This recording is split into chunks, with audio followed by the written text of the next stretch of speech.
চলো যাই চলো যাই চলো যাই চলে যাই দূর বহু দূর, গায়ে মেখে জরি বোনা সোনারো দূর। না, সোনার উদ্দুর গায়ে মাখার সুযোগ আজ আর হলো না। এখন তো বর্ষাকাল, মাথার উপর গুরুগম্ভীর মেঘে ঢাকা আকাশ।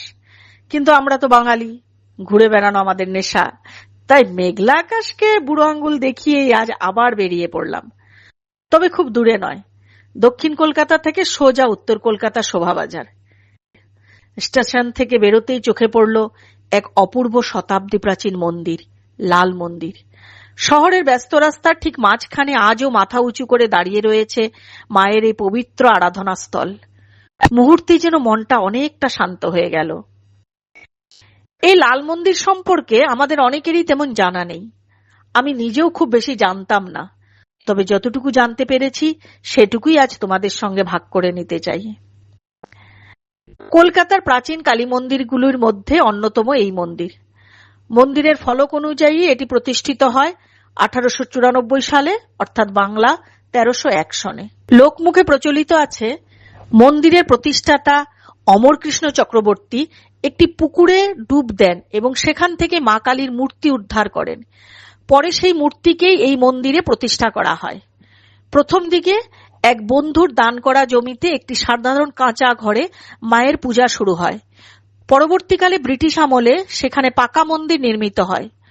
কথিত আছে রাস্তার মাঝখানে অবস্থিত হওয়ায় যাতে দূর থেকে সহজে মন্দিরটি নজরে পড়ে, সেই কারণেই মন্দিরটি লাল রঙে রাঙিয়ে দেওয়া হয়। সেই থেকেই ধীরে ধীরে এটি লাল মন্দির নামে পরিচিত লাভ করে। যদিও এর প্রকৃত নাম শ্রী শ্রী পুটিয়া কালী মন্দির বা যোগমায়া মন্দির। এই মন্দিরটি ঘিরে আরো একটি বিস্ময়কর জনশ্রুতি রয়েছে। ব্যস্ত রাস্তার মাঝখানে অবস্থান করার কারণে বহুবার মন্দিরটি অন্যত্র সরিয়ে নেওয়ার উদ্যোগ নেওয়া হয়েছিল, কিন্তু প্রতিবারই কোনো না কোনো অপ্রত্যাশিত বাধা বা বিপত্তি দেখা দেয়। শেষ পর্যন্ত সেই সব উদ্যোগ ব্যর্থ হয়।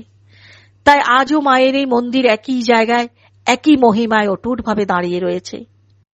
কখনো কখনো মনে হয় কিছু জায়গা শুধু ইতিহাস নয়, বিশ্বাসও বেঁচে থাকে।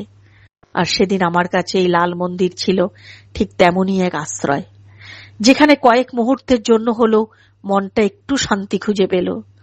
যদি কখনো উত্তর কলকাতা যাওয়ার সুযোগ হয়, তবে শুধু দর্শন করার জন্য নয়, কয়েকটা মুহূর্ত নিজের সঙ্গে কাটানোর জন্য একবার অবশ্যই ঘুরে আসবেন এই শতাব্দী প্রাচীন লাল মন্দিরে।